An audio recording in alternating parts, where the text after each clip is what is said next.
dernier quart d'heure de Smart Bourse chaque soir, c'est le quart d'heure thématique. Le thème ce soir, c'est celui des marchés. Les marchés qui sont la matière première d'ABC Arbitrage. Nous parlons des résultats annuels 2025 d'ABC Arbitrage et son président PDG est à mes côtés en plateau, Dominique Séolin. Bonsoir Dominique. Bonsoir Grégoire. Merci beaucoup, ravi de vous retrouver pour parler à la fois d'ABC Arbitrage, comme je le dis souvent, et justement de l'environnement de marché qui est votre matière première. Sur les résultats 2025, alors je donne quelques métriques, notamment une que vous aimez bien mettre en avant, qui est une métrique clé pour ABC Arbitrage, le retour sur capitaux, un ROE qui est solide, quasiment à 15% sur l'année, donc on est au niveau de la moyenne historique des 31 dernières années d'exercice d'ABC Arbitrage. Dominique, belle progression de l'activité qui progresse, qui croît de 15% d'une année sur l'autre, dans un environnement qui, en 2025, on parlera de 2026, mais qui a été favorable à l'activité, aux stratégies d'ABC l'an dernier, Dominique. Vous avez souligné les bons chiffres. D'abord, merci. C'est important de souligner une progression puisque 2024 avait été positivement impacté par un résultat exceptionnel sur lequel on a longuement communiqué. Je n'y reviens pas, mais donc il y a une vraie progression du résultat net et de l'activité. Vous l'avez dit, c'est tout à fait exact. Donc ça, c'est un point important, je pense, de montrer quand même que des progrès sont là. Vous avez aussi raison. L'année a été en partie favorable et si je redécoupe très rapidement, on a eu 5 mois au-dessus de la moyenne historique, donc très favorable pour le groupe, en particulier le mois d'avril, que tout le monde se rappelle très bien, je pense. Même si ça a été court dans le temps, ça a été assez brutal et nous, on aime bien ce genre de sport. La volatilité est un moteur de performance où les stratégies d'ABC sont designées pour... C'est bien, c'est bien de le rappeler, vous avez raison. Nous, on baigne dedans, mais vous avez raison de le rappeler. La volatilité est notre premier moteur exogène qui ne dépend pas de nous, mais c'est je reprends souvent l'image du vent dans les voiles. Donc c'est vraiment un vent fort dans les voiles quand ça monte. Et donc le bateau avance plus vite, avec plus de danger, mais on sait le piloter.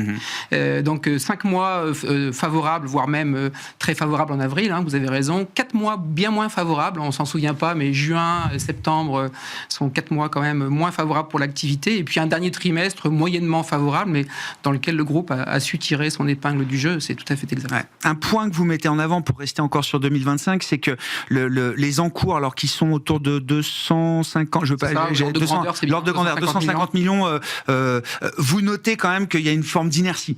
C'est-à-dire que les encours suivent pas aussi vite que ce que vous auriez pu espérer les performances des stratégies et de l'activité d'ABC. Tout à fait, ça fait partie, je pense, des déceptions avouées et reconnues. Néanmoins, nous avons 3 bonnes raisons d'être optimistes. La première, c'est que nous avons modifié un de nos produits sur la demande client. On a constaté qu'il y avait une demande pour plus d'agressivité, donc on a modifié ce produit-là depuis à peu près fin 2024, pour faire très simple.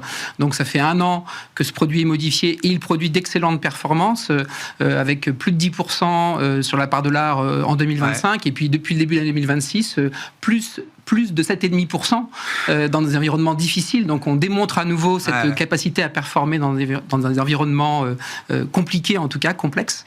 Donc ça, c'est une très bonne nouvelle et une très bonne raison d'être optimiste. La deuxième raison d'être optimiste, c'est cette performance qui dure maintenant depuis 3 ans. Donc on pense que ça va quand même finir par convaincre que le produit est bon, et il est bon parce que même dans les années moins volatiles, il amène de la performance. Donc ça, c'est top, ce qu'on appelle un produit chez nous all weather, toute météo.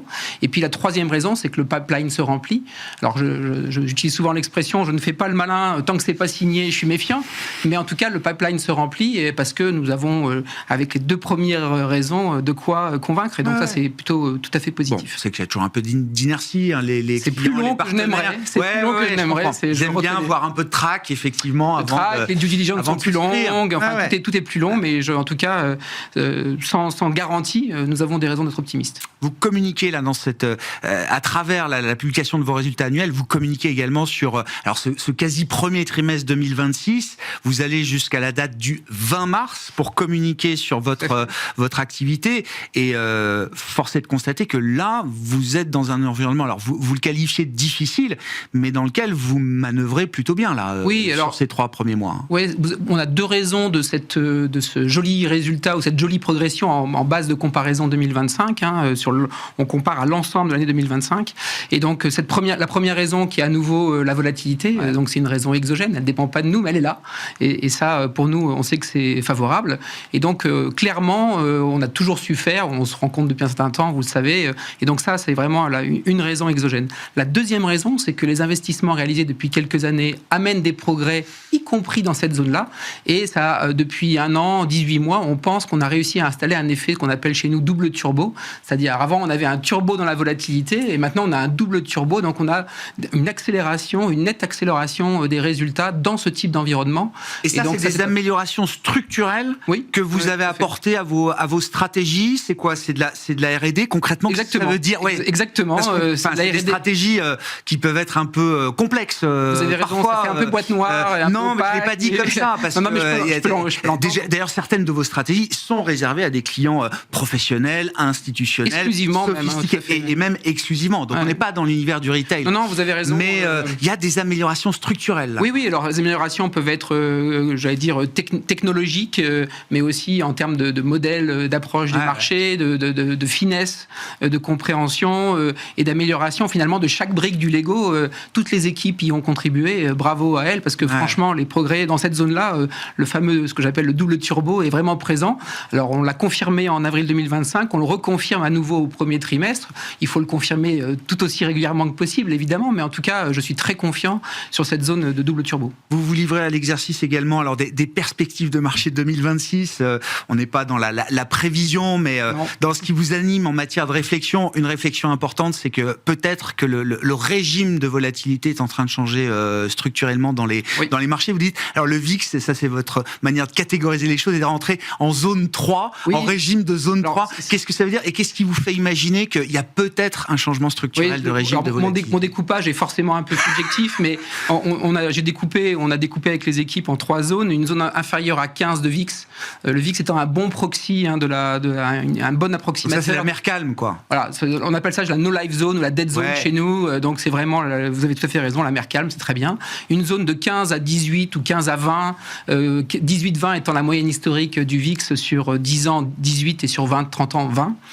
Et donc, c'est une zone moyennement favorable ou moyennement calme. On commence à rentrer en zone d'alerte. Et puis, la zone au-dessus de 18-20, qui est une zone de stress. Alors, évidemment, plus ça monte, plus c'est stressant pour les marchés. Mais c'est clairement ces 3 zones-là que nous découpons.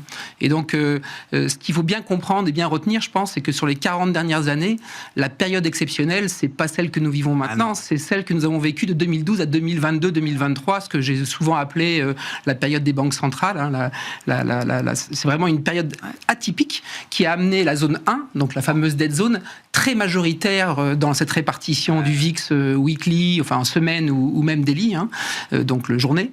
Et donc c'est vraiment une répartition atypique, alors que historiquement nous avions plutôt une répartition un tiers, voire même plutôt au-dessus de 40% dans la zone de stress et sur laquelle nous avons bâti d'ailleurs notre business model, cette répartition de 33-33. Donc oui, nous avons souffert, nous, en termes de modèle, mais bon, ça nous pousse aussi à innover, en termes de modèle dans la zone de banque centrale, mais c'est vrai que là, on sent quand même des prémices d'un retour à une normalité de répartition de la volatilité. Et pourquoi ? Qu'est-ce que ce nouveau régime reflète comme risque de marché aujourd'hui ? D'abord, la vie est faite qu'elle apporte sa zone ou ses problématiques, et donc effectivement les marchés peuvent bouger. Donc encore une fois, c'est ce qui fait que sur 40 ans, cette fameuse répartition était à peu près un tiers, pour faire très simple. Donc c'est normal. Et là, plus particulièrement, nous arrivons probablement en fin de zone des banques centrales. Elles arrivent un peu à la limite de ce qu'elles savent faire. Elles sont prises au piège entre l'inflation et la baisse des taux à cause de l'endettement mondial qui est extrêmement significatif. Ce marteau et cette enclume posent problème aux banques centrales. Donc attention, les limites et les problèmes, c'est fait pour être dépassé. On va voir ce que va faire la Fed 3.0 avec le nouveau patron de la Fed. J'allais dire sous tutelle, c'est pas bien, mais en tout cas, on va dire influencé fortement par le gouvernement américain. On verra ce que ça donne, mais si on reste rationnel, il est clair que les banques centrales sont arrivées un peu à la fin de ce qu'elles savaient faire, même si encore une fois elles sont très présentes. La taille de leur bilan est encore 6 à 8 fois supérieure à ce qu'elles avaient en 2007 par exemple ou en 2006. Elles étaient capables effectivement de tuer la volatilité des marchés aujourd'hui, je ne vais pas dire que c'est elles qui génèrent de la volatilité, mais en tout cas, elles peuvent, à certains moments, effectivement, en apporter... J'ai souvent pris l'expression du vase qui se remplit. Ouais. Je pense que le vase de la volatilité se remplit.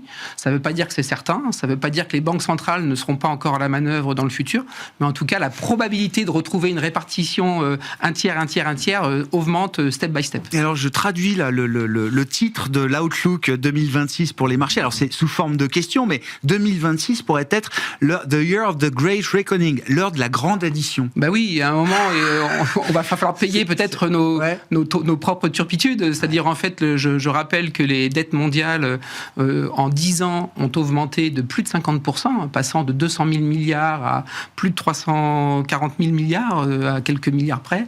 Donc, c'est vraiment très significatif. Le deuxième point important, c'est que plus de 50% des dettes qui vont arriver à échéance en 2027. Ouais. Pour être tout à fait honnête, j'ai même été surpris qu'en 2025, on n'ait pas déjà des impacts de ce type-là, même si on pourra reparler de la dette privée si vous le voulez, on sent quand même des choses qui pointent, mais en 2027, plus de 50% des dettes avec les anciens taux très bas vont arriver à échéance et vont devoir être renouvelées avec des taux probablement 2 fois supérieurs à ce que ces anciennes dettes c'est là que ça commence à mordre, quoi. Et donc, je dis pas qu'encore une fois, ça, c'est certain, les problèmes seront certains, le pire n'est jamais certain, mais quand même, on arrive un peu au bout du sujet, et donc effectivement, on peut penser qu'il y aura des problématiques de volatilité, ou en tout cas de stress complémentaire sur les marchés.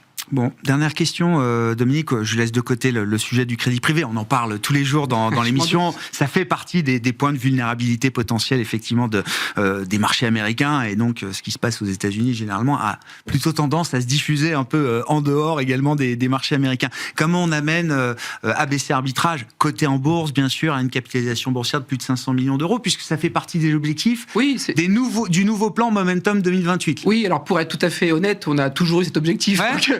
Mais là on le réaffirme plus fortement parce qu'on pense que c'est vraiment important de montrer qu'on est capable de faire de la croissance sur le cours de bourse, au-delà d'être une valeur de rendement reconnue depuis 30 ans. Donc c'est important de faire de la croissance aussi pour nos actionnaires.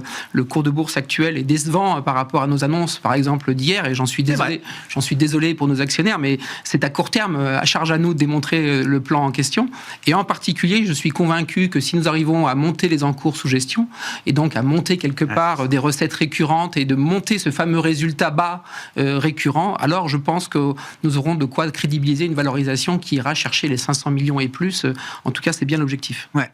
Avec l'idée aussi que, à l'occasion, vous allez pouvoir renforcer vos fonds propres. C'est important de renforcer les fonds propres dans le monde aujourd'hui. Oui, alors, Dominique, vous avez raison. Alors, le renforcement des fonds propres va forcément dépendre de la collecte. Si on collecte, je prends des chiffres très caricaturaux, mais 3-4 milliards à terme, alors pas dans les 2 ans, mais à terme, on aura moins besoin de fonds propres, mais l'industrie a évolué. Ouais. La taille nécessaire pour exister dans l'industrie a évolué. Et donc, ABC doit aussi accompagner cette évolution. Donc, ça passe aussi par les fonds propres. Donc, c'est un sujet important pour nous de faire grossir l'activité, les métiers d'ABC.